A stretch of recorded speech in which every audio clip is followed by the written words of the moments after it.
and good evening. Welcome to Sizzling in Mississippi on WeBelieveDigital.com. We Believe Digital Studios here in downtown Jackson.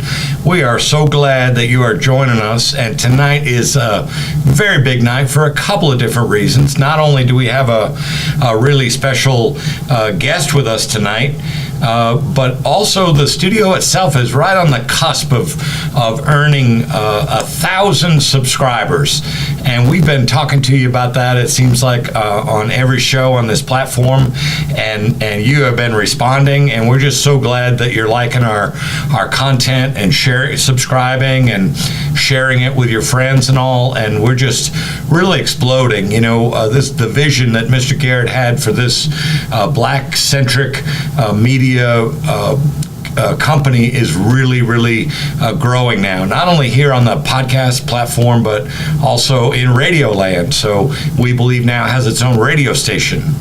So just wanted to share that with you and welcome you alongside. And Maati Primm, my co-host, as always, is here. Good evening. Good evening, Chris. How are you? Good to see you in all your usual brightness. Thank you. And Maati, we get to welcome the Democratic candidate for did you hear me right? The Democratic candidate, yes, for Attorney General, yes, in the state of Mississippi. Yay. Miss Greta Kemp-Martin. Good evening. Good evening. Thank y'all so much for having me. Absolutely. We are so glad that you're here. Welcome. Talk about an uphill climb. I mean, conservative state, and here you are, waving that blue flag. That's right. And talking about justice and fairness and serving all Mississippians. What a concept. Right. It's uphill climb is a very good phrase for it. It has been an uphill climb since February, but it's been one that I've been super happy to do. This has been probably the greatest experience of my life so far. That's great to hear. Yeah. Maati and I we've been at this now for just under a year. Just under a year. Yeah. Okay. 10 and a half, something like that. But if we had a dime for every time we mentioned Lynn Finch's name on this program, where we highlight the inequities that we see and the injustices, and try to talk about potential solutions, kind of grassroots, very basic stuff, but we're so glad you're joining us tonight. Thank you. So you want to just take a few minutes and kind of share with the people, assuming people in this audience may not be familiar with you, kind of what your bio is getting you up to this point? Yeah. So I'm a lifelong Mississippian. I was born in Tishomingo County. It's the very northeast corner of the state. I tell people, if you've never heard of it, I get it. Especially when I'm on the coast, people forget that we have a whole other, part of our state up there. But, my family still resides there. My mom is a retired nurse, just living her best life with her grandchildren. And my father is a law enforcement officer. He's been wearing the badge a little over 40 years. I went to the Mississippi Public School System. I went to the University of Mississippi to get my undergrad, and then Mississippi College School of Law here in Jackson. And just decided, once I got my law degree, that this is where I wanted to stay. I wanted to stay in Mississippi, and I wanted to represent people, and that's what I've been doing the entirety of my 13 years of practicing law. I started out in private practice. My first boss was former Supreme Court Justice Chuck McRae, and he's kind of a living legend in the legal community. But he taught me that representing people was just the greatest honor that one person could have. And so I've really held close to that in the last 13 years. But the last 6 years, I have had the distinct honor of working for an organization called Disability Rights Mississippi, and that is the protection and advocacy agency for the state. There's one in every state and territory. Provides free advocacy and free legal services to people with qualifying disabilities, as long as the issue involves their disability in some way. And I've been able to represent individuals. I've been able to do systemic litigation. Lead counsel on a class action against the Department of Corrections right now for the lack of mental health and medical care and ADA accessibility. So it's just been a really great honor to represent people in their time of need, and honestly, I have a great job. Yeah. And I don't know that I would give it up for anything but the opportunity to represent the entirety of Mississippi, because that, in my opinion, and in many others, is what we need most right now, is strong representation in the AG's office. Strong leadership. Right. You know, Disability Rights Mississippi, so education issues, community access issues, Right. voting issues. There's others on the list too. Right. So the main crux of the P&A that makes it so unique and so special is their monitoring and investigative authority. And that is an authority given to the P&A's protection and advocacy. We have anagrams everywhere. That's been given to the P&A's to allow them almost exclusive access to facilities. It could be prisons, it could be jails, it could be state hospital, it could be nursing homes. We can go into those facilities without notice and monitor and ensure that people in those facilities' rights are not being abused. There's no abuse and neglect. And if we find under a probable cause standard that there is, we can initiate an investigation, which could ultimately turn into litigation, corrective action plans. That's really what makes those P&As really unique, is that we are able to go into these facilities unlike any other, organization or agency, and look at what's happening on the ground. And without any notice, we can just go in and make sure that people are being treated fairly and there's no abuse or neglect. And what kind of response do you typically get? Is it Bad. They stand up pretty straight once They you do. show up with your credentials? They do, but the wonderful thing is we have developed really good relationships with a lot of facilities across the state, and for the most part, Mississippi is a heavily institutionalized state, and there are lots of cons to that, but there are some pros in that we have facilities in places where some states may not.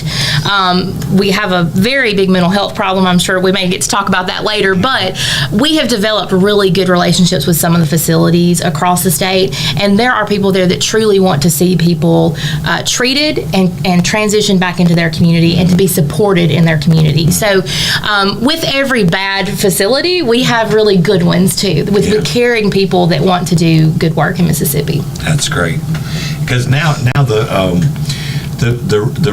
preferred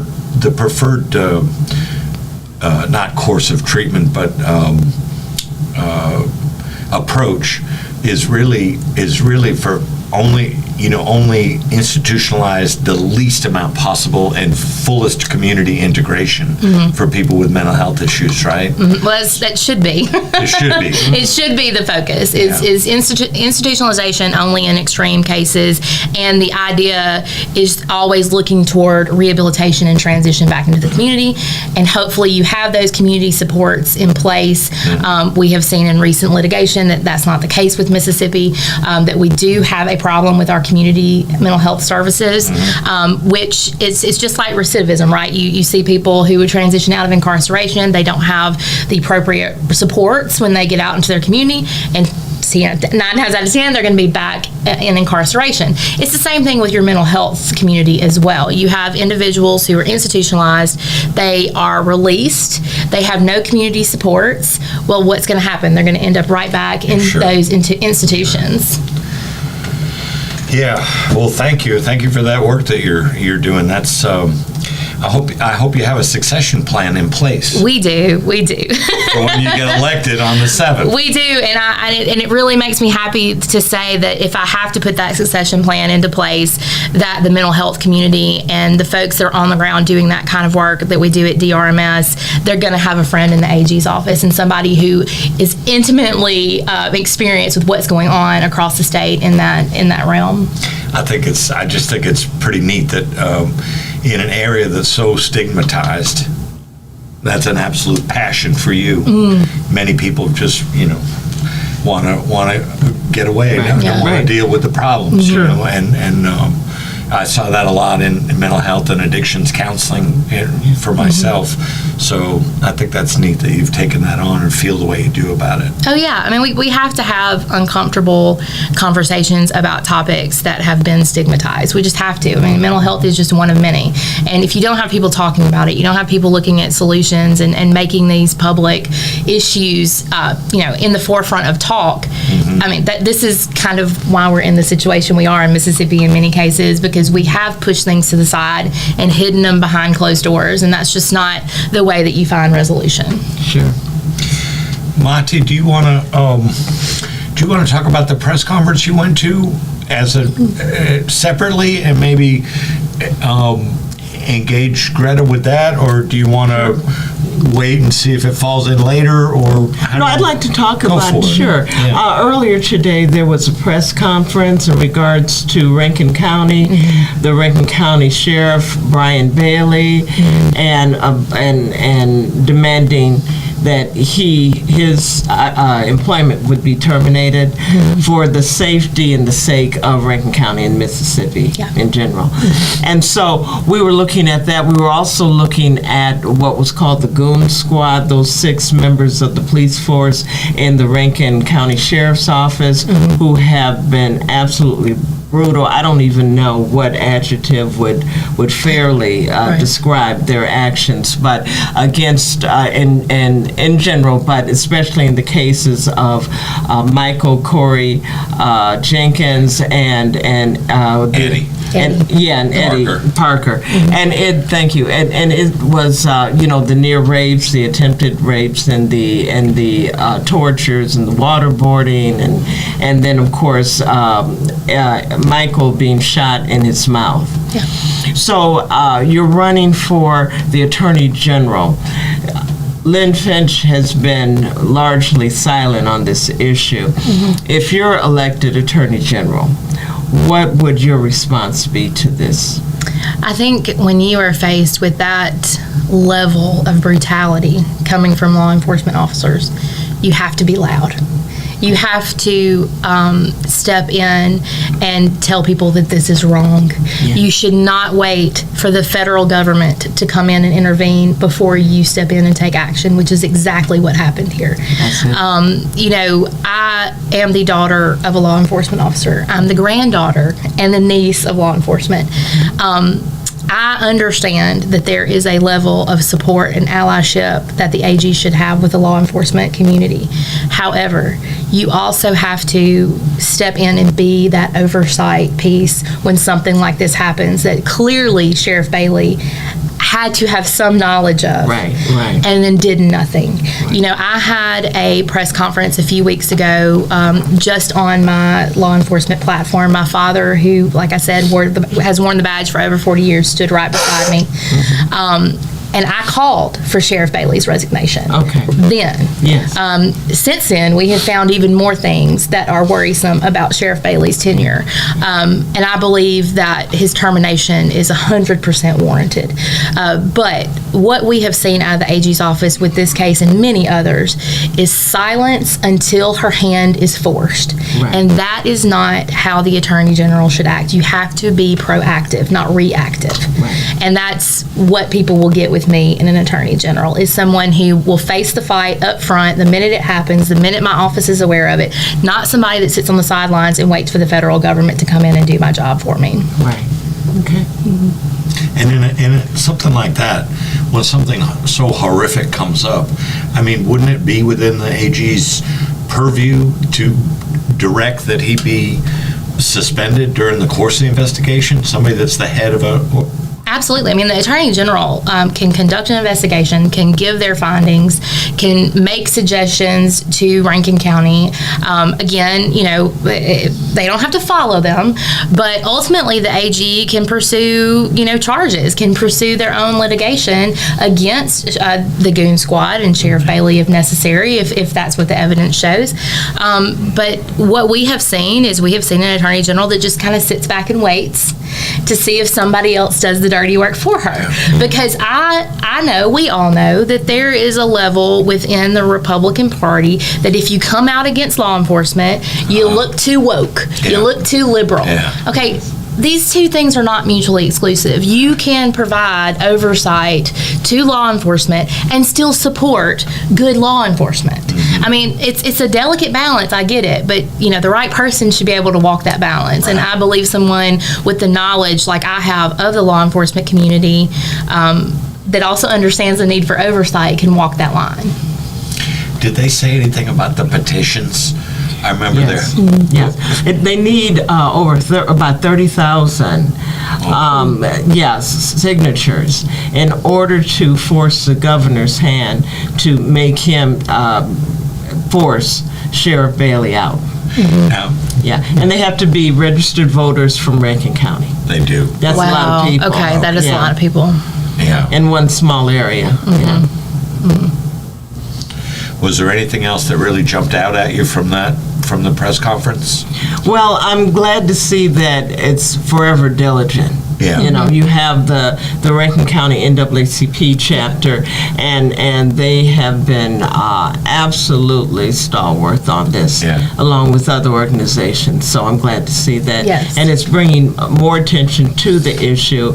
So I'm seeing now more Rankin County citizens out there.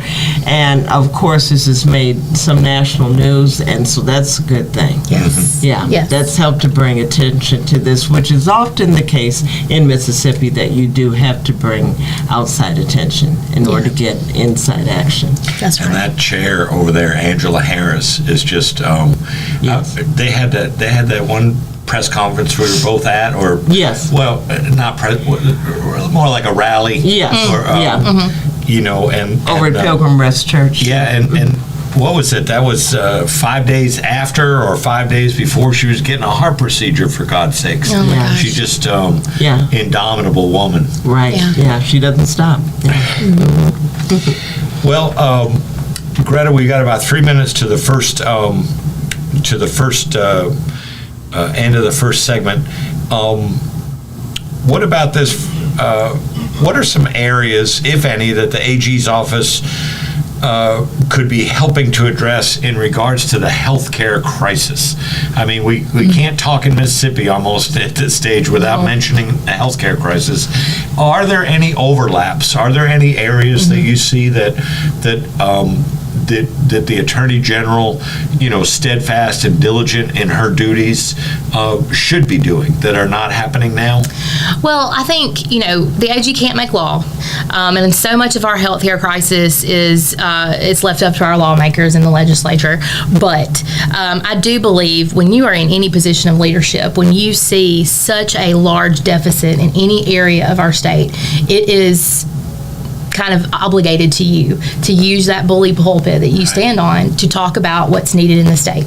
Now, I will say specifically, I think the AG is going to have a large part in expanding Medicaid, especially if we are lucky enough to elect a governor named Brandon Presley. Right. So we've got Brandon Presley, who has committed to signing expansion of Medicaid in on day one through executive order. Now, what we have seen is that about half the state believes he can't do that. Right. And so what I anticipate, I hope I'm wrong, but we live in Mississippi. What I believe will happen is there will be some litigation around an executive order that's signed to expand Medicaid. I hope I'm wrong. I hope that Brandon's able to, negotiate some kind of bipartisan agreement, but I want to ensure that he has an AG in office that will help him defend that executive order, because I 100% believe that he can do that. And I'm happy to defend any executive order signed by a governor expanding Medicaid, because I believe it should have been done years ago. And so I do see a stronger role for the AG if we have expansion of Medicaid that comes about that way. But at the end of the day, when you are in a state leadership position that people have elected you to, and you stand by and you're silent about things that are killing Mississippians, then I don't believe you've done your duty. Yeah. We have such an issue, with infant mortality and with postpartum. And so I'm wondering, because I'm hearing now that a lot of women in the Delta are having problems when they're trying to use a family medical leave in order to take time to heal. And is that something that the Attorney General's office can address? Certainly, and I committed pretty early in my campaign to the development of a fair labor division. division to ensure that Mississippi employees and employers have an understanding of state and federal law and how it should be applied, to ensure that there's a complaint process for folks who are trying to utilize things like FMLA, to put in a complaint and follow that complaint through a resolution process. We do not have a dedicated Department of Labor, and we all know that it can be very expensive to go to lawyers and go after and ensure that our rights are being upheld in our workplace. People have to work, so we have promised the development of a Fair Labor Division under the AG's office to address things like that. Okay, wonderful. Very good. Well, we'll just dip out now for a couple of commercials, and we'll be right back with you. The Mississippi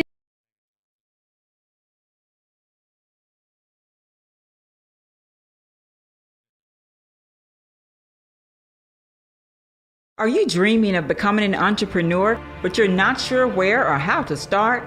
At Entrepreneurs Academy 101, our online program will guide you step by step on how to start and grow your own business. We offer courses such as how to write a business plan, how to create a budget, and so much more. Our online training program is designed for you to learn at your own pace, and there's no set order to complete this program. Because our academy is online, you have the choice to learn with a group, with friends, or individually. Upon completion of the entire curriculum, you will receive a certificate of achievement to acknowledge that you have completed the training needed to become a successful entrepreneur. So enroll today to design the life that you love. Contact your entrepreneur coach, Brenda Myers, at 601-672-0695 or visit our website at www.entrepreneursacademy101.com for more information.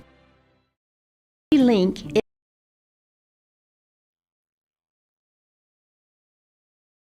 an African-American female-owned newspaper with a trusted voice that is highly respected throughout the city, state, and nation. Our motto, keepers of the knowledge for people who speak the truth, since 1993. Link significantly influences the thoughts, attitudes, and buying decisions of its readers. Call us at 601-368-8481 for your advertising needs. If you would like to receive a newspaper in the mail each week, our annual subscription is only $52 per year. That is only $1 per week for you to stay informed regarding many stories that you can only get in the Mississippi Link. Sign up today at themississippilink.com and click on Home Delivery.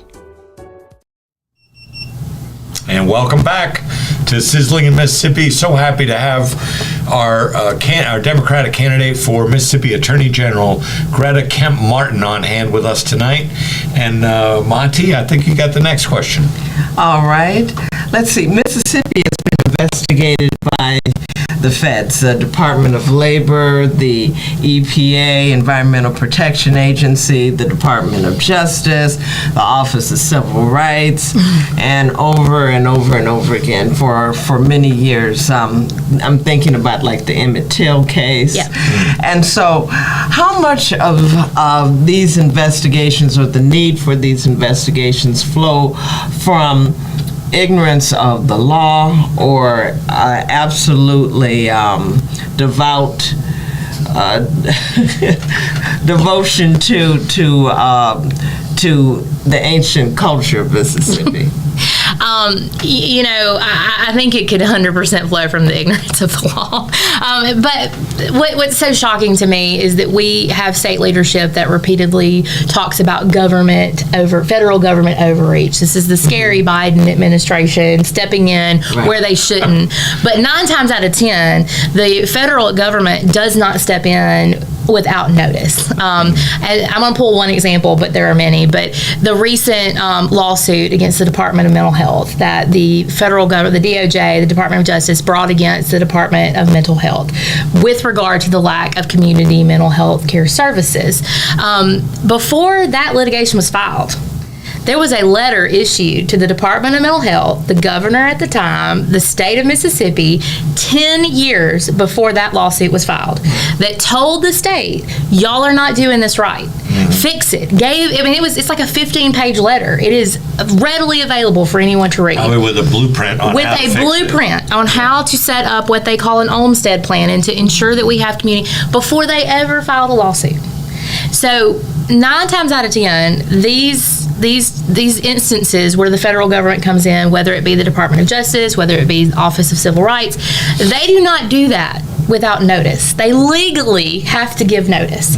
And so that means that for them to step in with like litigation or what our leadership calls overreach, this means that the state of Mississippi would have had to ignore a pretty strong notice letter that something was going wrong. Oh, wow. And so I think that's why you can only call it ignorance of the law, because if you're going to ignore a notice letter, I'm a lawyer, you have to send notice letters when you sue, let's say, a hospital, and you have to give them notice that you are about to sue them and what you're about to sue them for when you're in Mississippi. So to ignore a notice letter, you're kind of just leaving it up to they have no other choice but to sue you.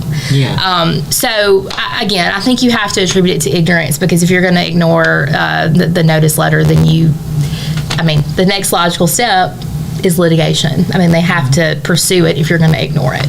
Okay.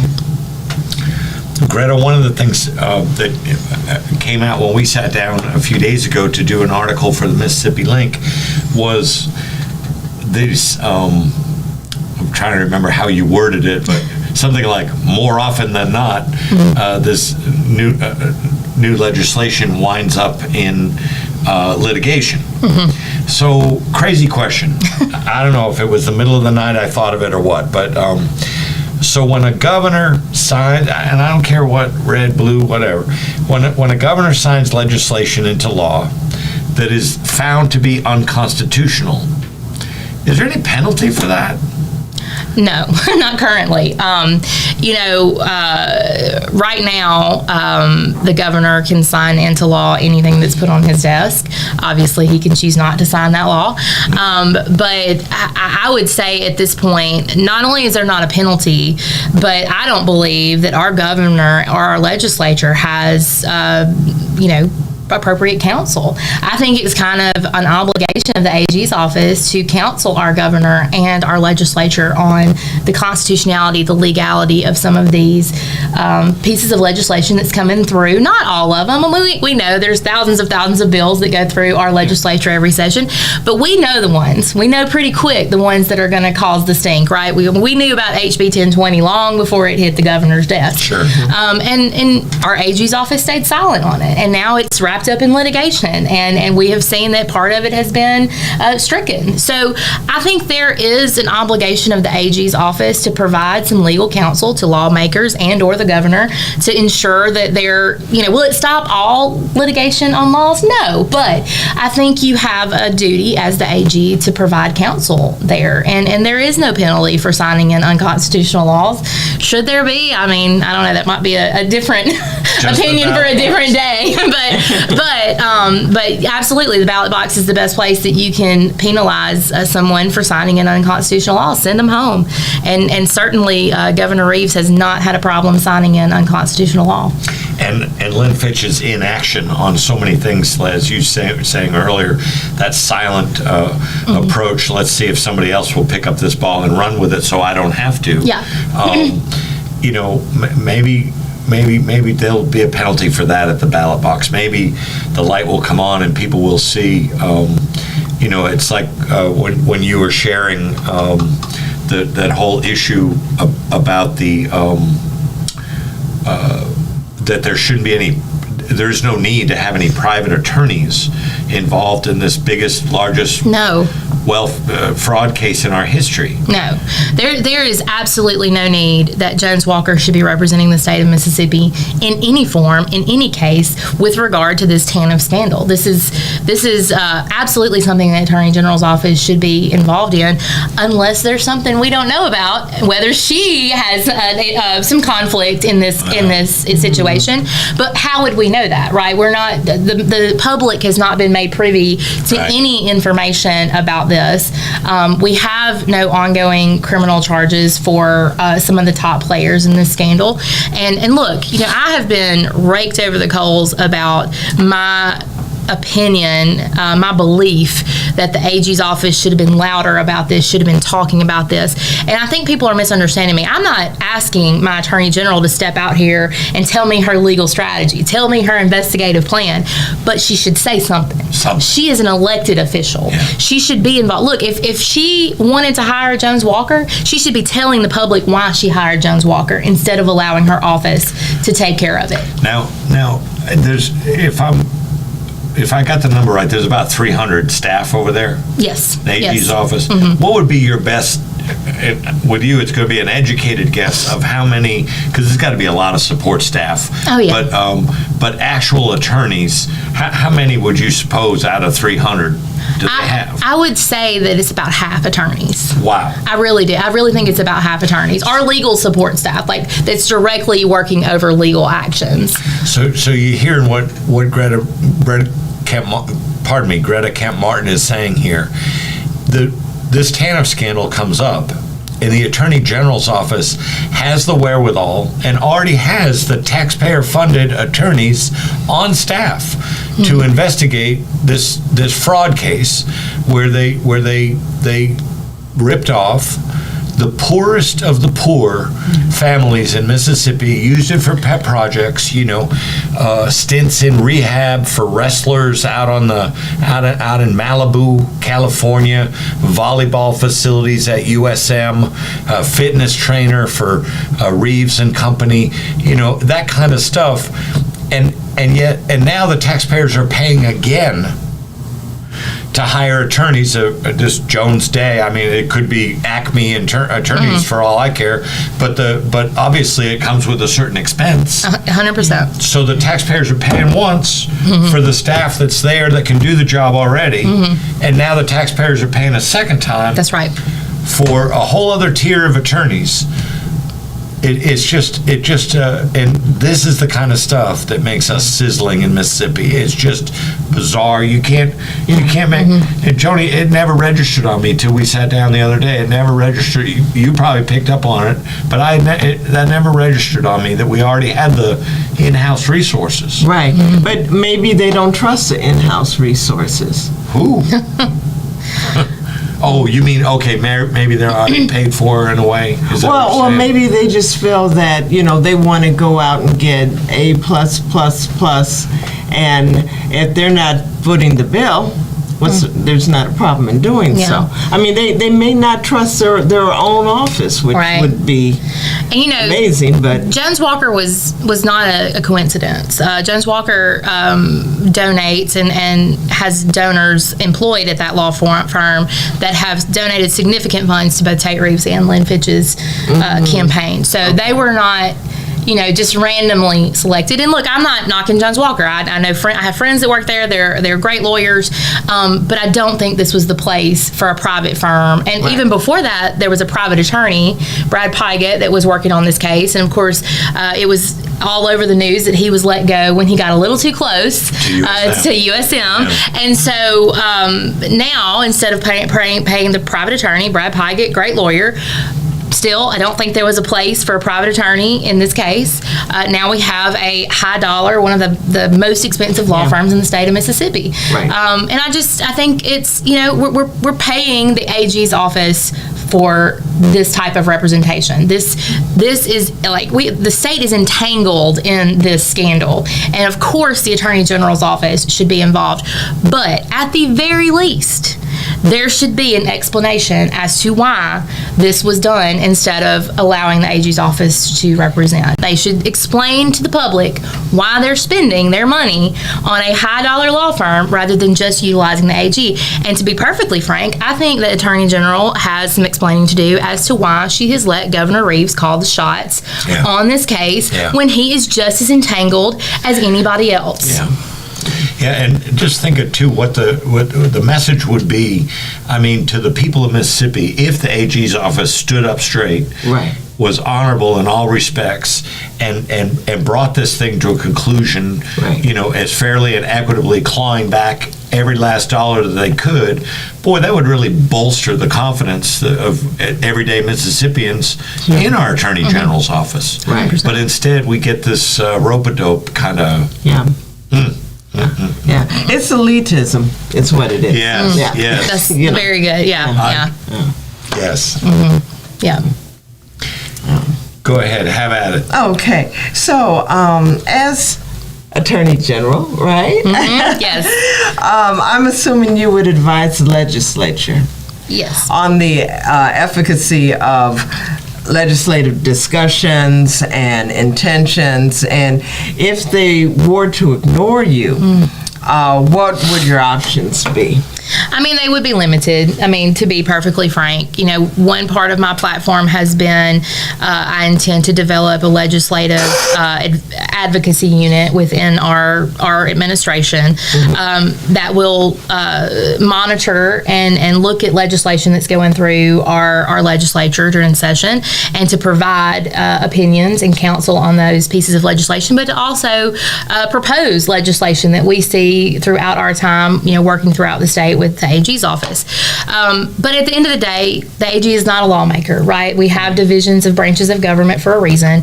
I can't force a legislator to draft and propose a bill any more than they can force me to take on litigation. It's separation of powers for a reason. So all I can do is be loud and be transparent and be open about the legislation that I have advised and I have proposed. And at the end of the day, basically the constituents have the only power to send those legislators home when they ignore advice and counsel of the state's attorney. Gotcha. Okay. Greta, I want to go back to a specific in the TANF case, and I don't know if it's okay for you to, I guess we could just say it's your belief, but this whole thing just nags at me with this super talk. This Telesouth Communications. Now, what I saw reported relatively early on was $600,000 of the TANF money that went to Telesouth Communications, the parent, if you will, of SuperTalk. And at SuperTalk, we see day in and day out, all sorts of elected officials, and I mean they might have in Gallo's 3-hour show in the morning, they might have 4 different elected officials on in one show, and different appointees and agency heads and so forth. $600,000 from the TANF monies to go to a telecommunications company, and yet we don't hear. Have you heard anything about them clawing that money back? No. So the cherry picking of who they're going after. So does that now come from the law firm that's been hired? Because there's so much of this that is happening behind closed doors, and because they're not being open with the people of Mississippi, I can only assume, just like the rest of us, and I can only assume that because we have pretty strong evidence that Governor Reeves is calling the shots on this, and has taken that power away from the AG's office. I believe that there's just some strong cherry picking happening, and I think Governor Reeves is calling the shots. I really do. Again, this is all my speculation. I certainly hope the people of Mississippi put me in office so that it won't be speculation at that point, because I do intend to open up an investigation. I've been pretty open about that I think another investigation should be opened. I think the auditor has stopped looking into this, and as we have seen, new things have come out. I mean, 2 or 3 weeks ago, we found out that Governor Reeves' brother is somehow entangled in all this now. And so I think there needs to be a more thorough investigation, and that should lead to prosecutions and other lawsuits to claw back civil lawsuits to claw back some of this money. But I do think there's cherry picking happening. I think it's because we're letting someone who's involved in this, Governor Reeves, call the shots. And well, what would be your top 5 priorities?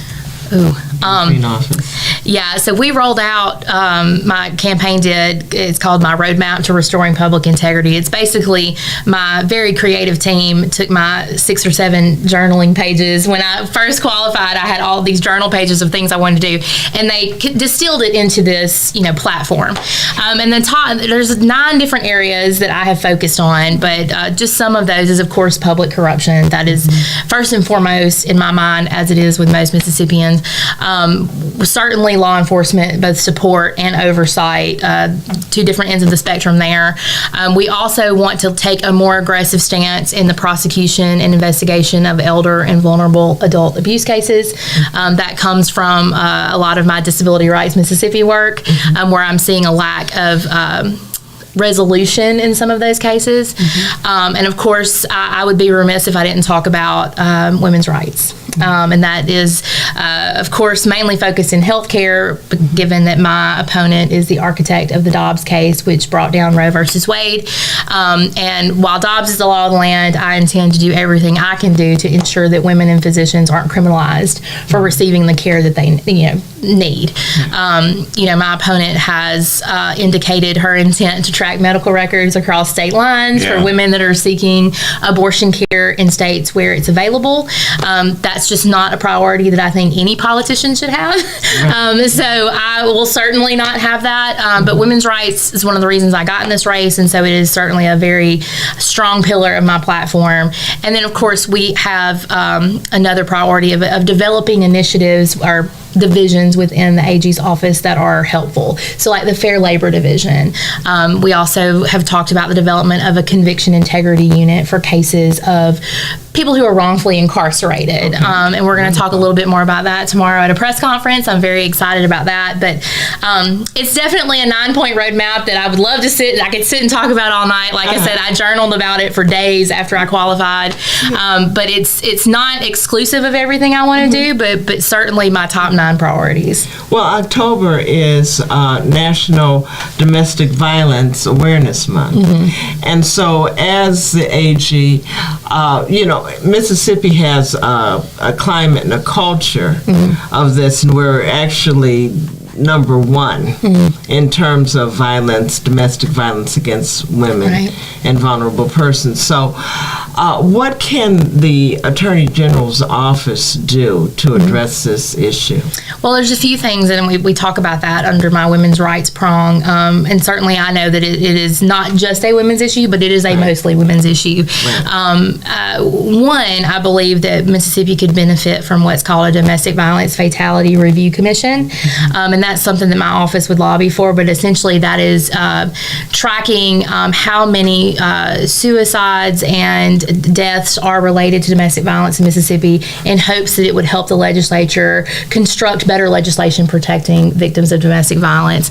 A couple of years ago now, the AG's office announced that they were going to ramp up their program to track domestic violence and track things like restraining orders and ensure that local law enforcement had that information to help with public safety, help with safety of these victims. The problem is we don't know how successful or how well that program's going, because my opponent has not put out an annual report in the entire time she's been AG. Wow. So we have no idea if that's being helpful to law enforcement or if it's actually being done. And so I think a lot of what I would do with regards to domestic violence would go in there and find out exactly what the AG's office has been doing and how we can expand that. All right.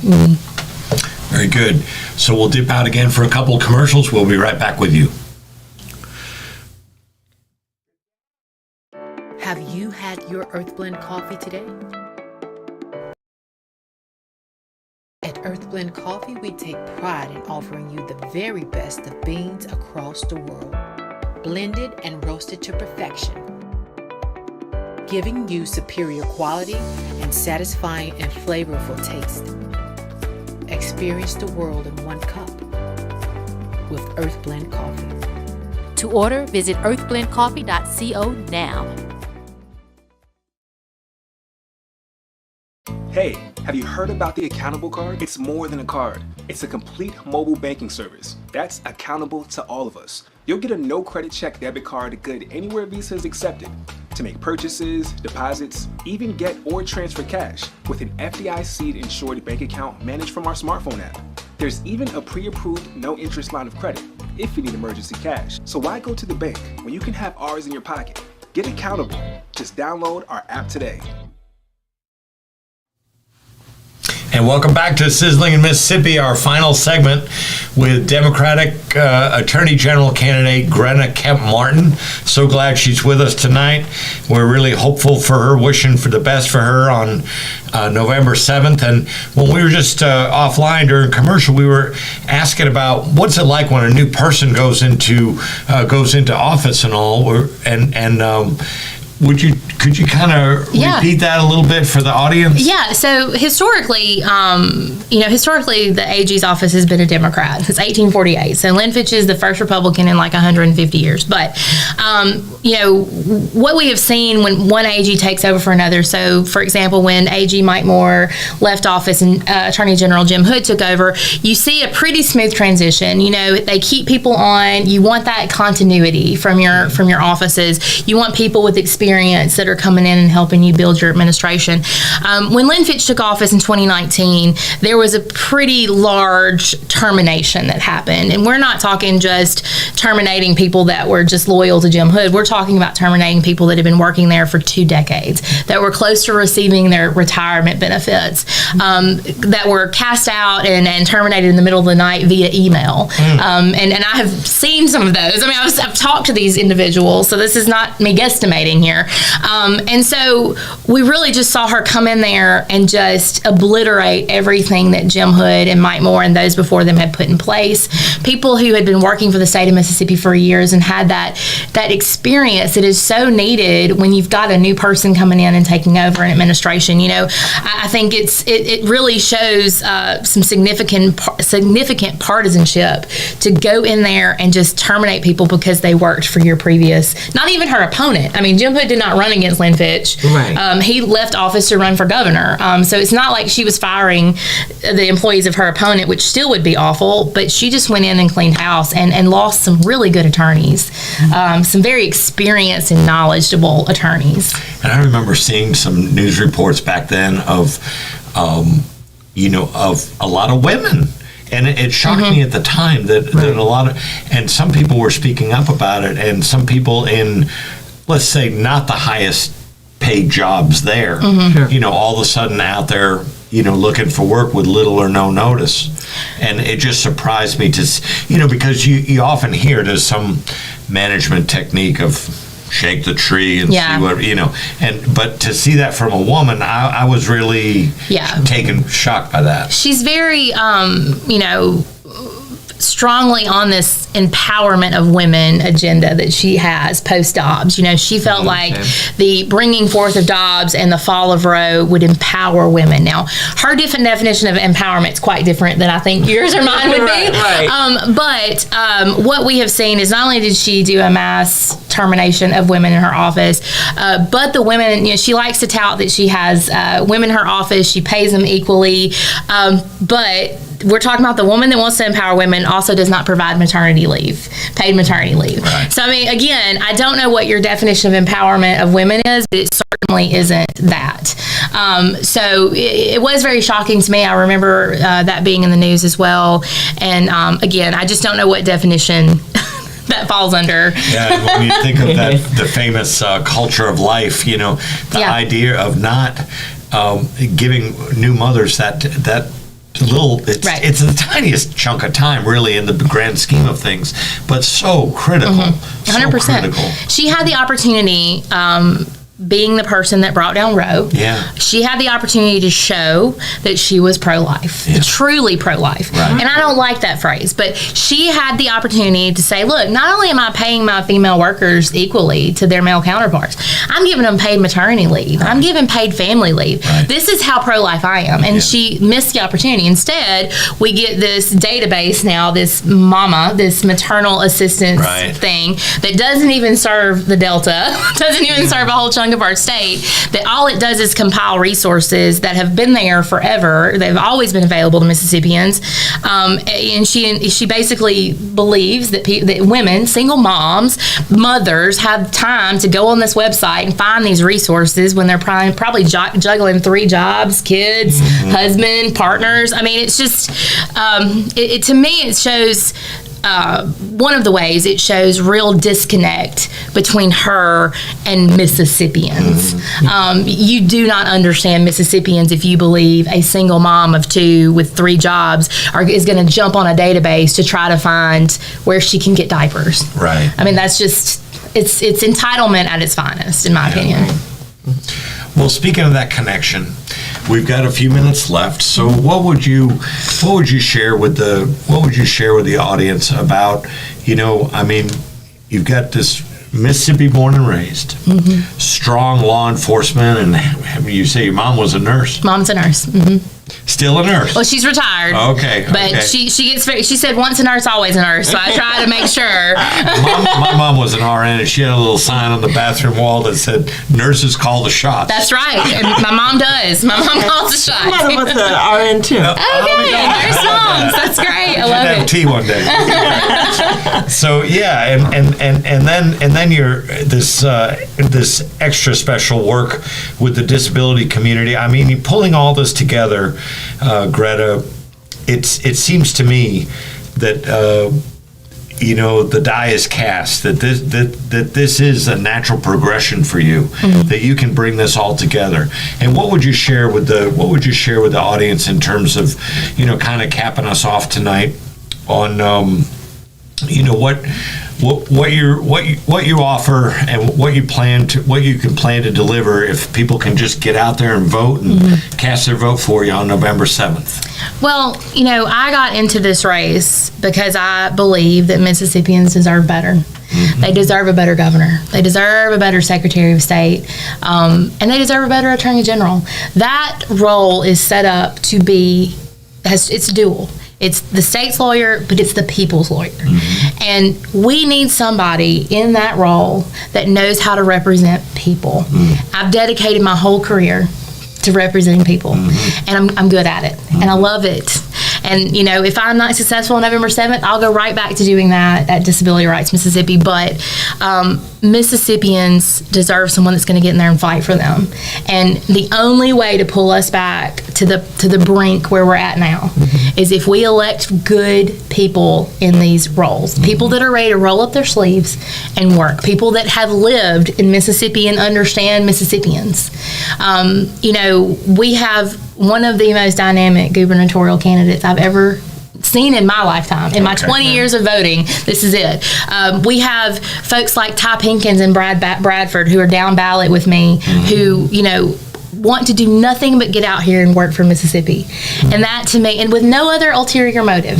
We don't want to fly in the state planes. We don't want the Mississippi Highway Patrol security detail. No lemon trees. We don't want lemon trees. We don't want meditation gardens, because we have children, we have families that we want to make Mississippi better for.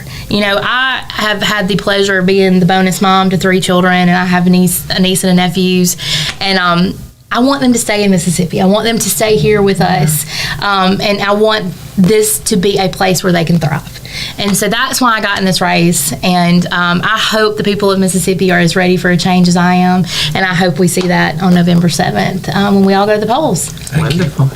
Thank y'all so much. Any parting thoughts, Maati? Hang in there. We just have 15 more days. Tomorrow will be 2 weeks till Election Day, so we are ready. Wonderful. You heard it, Mississippi, 15 days, and here's your next Attorney General. I've spent a lot of time recently on the Attorney General website, and you see a picture of the incumbent Attorney General with a bright red suit on, and she's got that badge there, and it just don't look right about it to me. me, and I want to see that badge on you, Greta. Me too. I think you'd make that badge look really good, Thank and you. that badge make you look good. Thank you. So we thank you again so much for joining us at We Believe Studios and for this Sizzling program.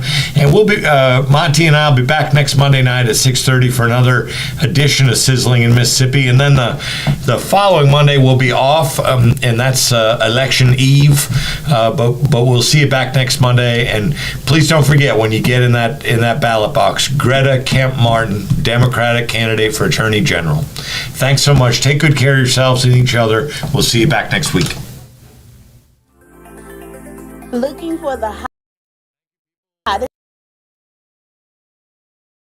content in the city of Jackson and surrounding areas?